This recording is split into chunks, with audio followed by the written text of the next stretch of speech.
आज के वीडियो के अंदर हम वैद्युत द्विध्रुव यानी कि इलेक्ट्रिक डायपोड को पढ़ने वाले हैं। एंड ये टॉपिक आपके जितने भी टॉपिक हैं उन सभी के अंदर मोस्ट इम्पोर्टेंट टॉपिक जो है उनकी श्रेणी के अंदर आता है। तो इलेक्ट्रिक डायपोड को आपको अच्छे तरीके से पढ़ना है।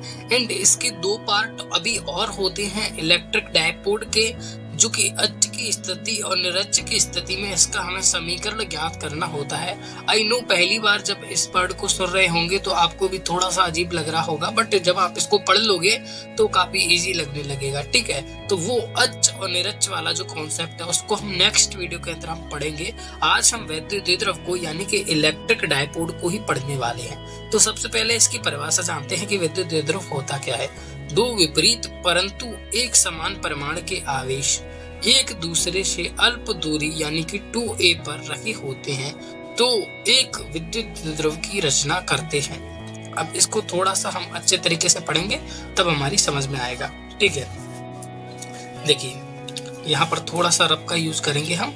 दो विपरीत परंतु एक समान परिमाण के आवेश, यानी कि इधर आवेश Q है तो इधर भी आवेश Q है, क्योंकि दोनों का परिमाण सेम है, यानी कि दोनों जो आवेश हैं वो सेम है।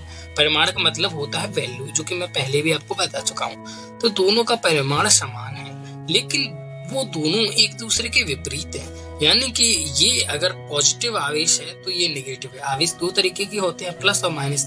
तो ये प्लस है तो ये माइनस है। अब जरूरी नहीं है अगर ये माइनस होगा तो ये प्लस है, और अगर ये प्लस होगा तो ये माइनस होगा, है ना। तो जरूरी नहीं है कि ये प्लस हो, ये माइनस हो सकता है कोई भी। लेकिन विद्युत द्विध्रुव तभी कहलाएगा जब दोनों तरफ या तो एक तरफ प्लस हो एक तरफ माइनस, या एक तरफ माइनस हो एक तरफ प्लस। ठीक है, अब यहाँ पर वैद्युत द्विध्रुव एक दूसरे से अल्प दूरी पर हो, यानी कि इनके बीच की जो डिस्टेंस है वो बहुत कम हो। बहुत कम यानी कि बहुत कम, बहुत कम। ठीक है, इनके बीच की जो डिस्टेंस है वो बहुत कम हो, है ना। मान लीजिए इनके बीच की डिस्टेंस d है, तो ये d जो दूरी है ये बहुत कम है, जिसे हम अल्प दूरी भी बोलते हैं। जब कोई भी दूरी बहुत कम हो जाती है, कोई भी चीज बहुत कम हो जाती है, तो उसको हम अल्प शब्द का प्रयोग करते हैं। तो दो विपरीत परंतु एक समान परिमाण के आवेश एक दूसरे से अल्प दूरी पर स्थित होते हैं तब एक विद्युत द्विध्रुव की रचना होती है। तो इसे हम एक विद्युत द्विध्रुव कहते हैं। ठीक है, बट यहाँ पर एक चीज आपको और समझना है कि जब इसका यूज होता है आगे चल के फिजिक्स में, जो कि आपकी अभी धीरे धीरे पढ़ोगे तो आपके समझ में आएगा। तो जब इसका यूज होता है तो मेन प्रॉब्लम क्या आती थी कि हमें बहुत बार इसको डिवाइड करना होता था। अब इसके बीच की जो दूरी है उसको डिवाइड करना थोड़ा सा हार्ड हो जाता था, डेरिवेशन करना थोड़ा सा टफ हो जाता था। इसीलिए हमने इनके जो बीच की दूरी d है उसको d ना लिखकर 2a लिखा। बहुत सी बुक्स के अंदर इसको 2l भी लिखा जाता है, तो इस चीज से आप कंफ्यूज ना हो, है ना। 2a या l आपके ऊपर डिपेंड करता है। 2a या 2l का मतलब क्या होता है, देखिए plus q and minus q। अब ये एक दूसरे से 2a की दूरी पर है। अब इसको बीच में से डिवाइड करें तो यहाँ से यहाँ तक की दूरी a है एंड यहाँ से यहाँ तक की दूरी a है।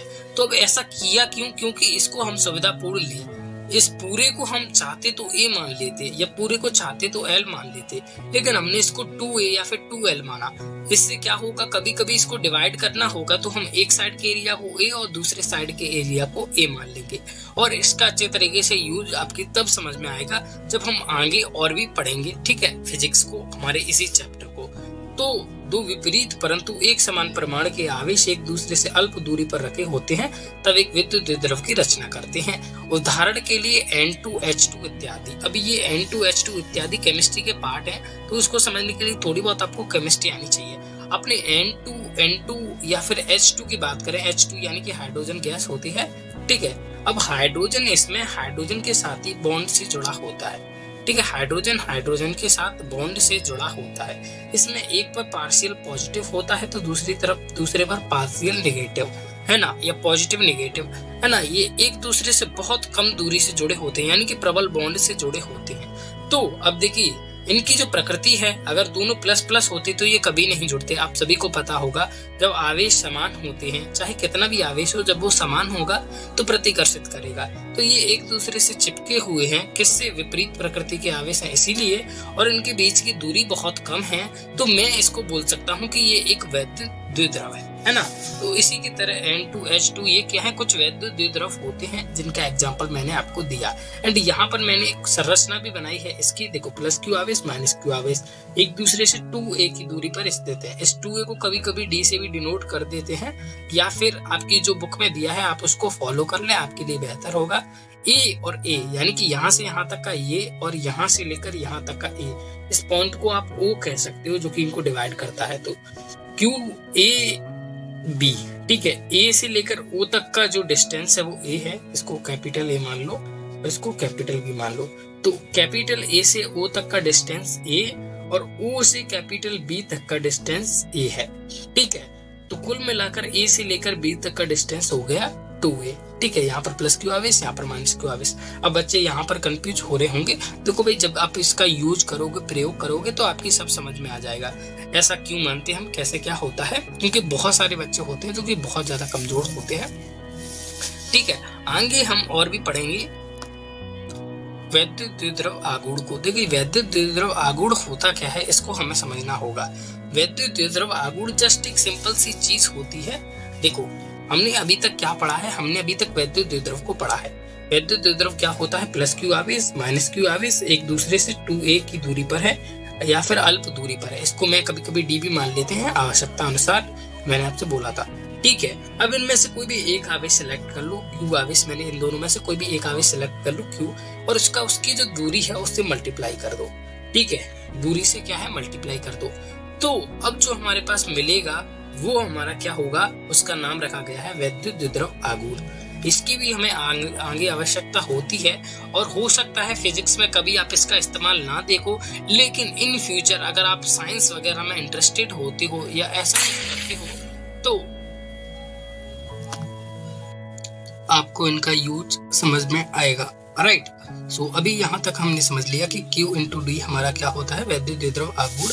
देखो तो वैद्युत द्विद्रव के किसी आवेश और द्विद्रव की लंबाई के गुणनफल को उसका वैद्युत द्विद्रव आगुण कहते हैं। वैद्युत द्विद्रव के किसी भी आवेश, कोई भी आवेश ले लो एक, और द्विद्रव की लंबाई के गुणनफल, ये जो इसकी लंबाई है, को उसका वैद्युत द्विद्रव आगुण कहते हैं। इसको हम दर्शाते हैं P से, ठीक है, P है ना, P है ये।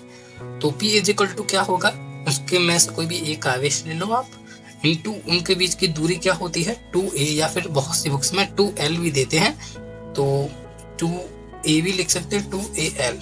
तो उसको और सिंपल फॉर्म में लिखेंगे तो आप लिख सकते हो 2aq, ठीक है। तो इस तरीके से तो ये हो गया। देखिए और इसकी जो दिशा होती है वो प्लस Q और माइनस Q आवेशों से निर्मित वैद्युत द्विद्रव के आवेशों के बीच की दूरी 2a हो तो वैद्युत द्विद्रव आगुण का प्रमाण, ये थोड़ी मैंने डेरिवेशन टाइप में लिख दिया था यहाँ से, कि यदि प्लस Q और माइनस Q आवेशों से निर्मित वैद्युत द्विद्रव के आवेशों के बीच की दूरी 2a है तो इस स्थिति में वैद्युत द्विद्रव आगुण का जो प्रमाण है वो ये होगा, ठीक है, ठीक है। तो वैद्युत द्विद्रव आगुण एक सदिश राशि है, यानी कि इसके अंदर दिशा होती है। अब दिशा होती है तो किधर से किधर की ओर, देखिए इसकी जो दिशा होती है वो ऋणावेश से धनावेश की ओर होती है। किधर से किधर की ओर होती है, ऋणावेश से धनावेश की ओर होती है। और इसका जो मात्रक होता है वो कूलम मीटर होता है। इसको थोड़ा सा समझ लेते हैं, ठीक है। मैंने आवेश पढ़ाया था तब, अगर आपको याद हो तो। देखो वैद्युत द्विद्रव आगुण का सूत्र क्या हो गया, P is equal to 2aq, ठीक है। अब Q यानी कि कूलम, Q आवेश को हम बोलते हैं, आवेश का मात्रक कूलम होता है, तो इसका मात्रक हो गया कूलम, ठीक है। और A हमारा इनके बीच का डिस्टेंस है, यानी कि दूरी, ठीक है। दूरी का ऐसा ही मात्रक क्या होता है, थोड़ा याद करने की कोशिश करो। दूसरी का होता है मीटर, तो हो गया इन दोनों का कूलम मीटर, ठीक है। तो इनका कूलम मीटर क्या होता है, मात्रक होता है। और इसकी जो दिशा होती है वो ऋणावेश से धनावेश की ओर होती है। आपने उसको पढ़ा होगा वैद्युत क्षेत्र को, इसकी जो दिशा होती है वो प्लस से माइनस की तरफ होती है, और इसकी जो दिशा होती है वो माइनस से प्लस की ओर होती है।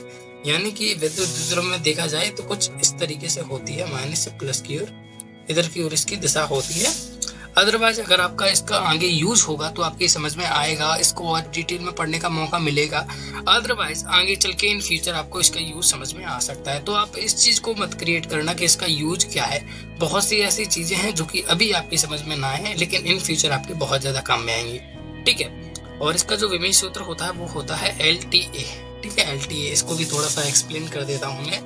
देखिए कूलाम जो होता है, थोड़ा सा मैं आपको और समझा देता हूँ। देखिए P यानी कि होता है वैद्युत द्रव्य आघूर्ण, इसको P से दर्शाते हैं, बराबर क्या होता है दूरी इंटू आवेश। दूरी हो गई 2a और आवेश हो गया Q को थोड़ा सा डीपली पढ़ेंगे। देखिए विद्युत धारा, हालांकि आपने ये पाठ पढ़ा नहीं है इसीलिए मैं आपको बोलता हूँ कुछ चीजों को आप रट लिया करो क्योंकि उनका जो यूज है वो आगे हो। देखिए धारा गुण बराबर होता है आवेश बटा समय, आवेश बटा समय, यानी कि I इज इक्वल टू हो गया Q बाय T।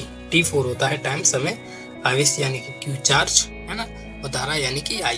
तो I इज इक्वल टू होता है Q बटा T, यानी कि T समय में कितना Q बह रहा है, यानी कि T समय में यानी कितने समय में जितना आवेश बहेगा उसी को तो हम धारा कहते हैं, विद्युत धारा की इतना आवेश इतने में चला गया। तो अभी आपकी समझ में नहीं आ रहा होगा क्योंकि आपने चैप्टर 2 नहीं पढ़ा है, तो आप इसको रट लीजिए इस सूत्र को, आगे चल के मैं आपको एक्सप्लेन कर दूंगा और अच्छे तरीके से। तो I इज इक्वल टू होता है Q बाय T, तो Q इज इक्वल टू क्या हुआ इस हिसाब से, T को इधर पहुंचाओ तो हो गया IT, ठीक है। तो Q इज इक्वल टू क्या हो गया IT, तो इस हिसाब से देखा जाए तो PA is equal to 2A IT, ठीक है। देखिए दूरी यानी कि लेंथ, इसको L से दर्शाते हैं। I यानी कि क्या होता है धारा को एम्पियर से दर्शाते हैं, धारा का क्या होता है एम्पियर। T यानी कि टाइम, इसको T से दर्शाते हैं, ठीक है। किससे दर्शाते हैं T। देखो एक ही दूरी है, एक ही धारा है और एक ही समय है, तो ये हो गया LAT। अब जरूरी नहीं है घातवन दर्शाएं, ये विमी सूत्र आपको थोड़ा सा पढ़ना पड़ेगा। अगर आप चाहते हो कि मैं इस टॉपिक पर डिटेल में वीडियो बनाऊं तो मैं बना दूंगा, पढ़ना हो सकता है। जिन बच्चों को नहीं जानते होंगे उनको कंफ्यूजन आ रहा होगा। तो विमी सूत्र क्या हो गया LTA, यानी कि लेंथ, टाइम एंड एम्पियर, ठीक है। ये मैंने समझा दिया, यहाँ पर विमी सूत्र होता है। तो हमने अगर इसको जो इमेज है इसका PDF चाहिए, इन नोट्स जो बनाए हैं अभी मैंने यहाँ पर क्रिएट करे हैं, तो आप डिस्क्रिप्शन में लिंक को चेकआउट कर सकते हो।